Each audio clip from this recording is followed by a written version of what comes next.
Hello everyone, we have Eve here, the owner of a Kindred Kaboodle. Love the name, so just let you guys know. Hello Evie, how are you today? Good, thank you. Awesome. So can you just give a little bit of a background? How did they started the business?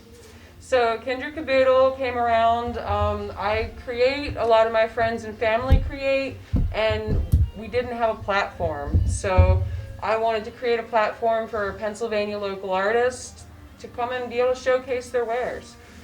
So, and Kindred Kaboodle kind of is, a kindred crowd, all of us that create, and we have a caboodle of stuff. We have everything from acrylics to stained glass to herbs that are locally grown, and I try and have a real variety of merchandise.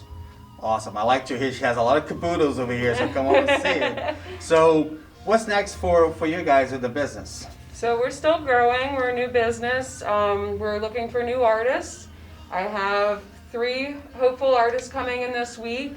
Later this year in the summer and fall, I'm looking to have some artists showcased in the courtyard with music, maybe some tastings from local breweries, but we'll see where the summer takes us. Awesome. Thanks Evie, appreciate that. As you guys can see, think big, shop small. Come see Kindred Kaboodle. It has a lot of caboodles right here for you guys to take a look at. And please support small local businesses. Thank you. Thank you.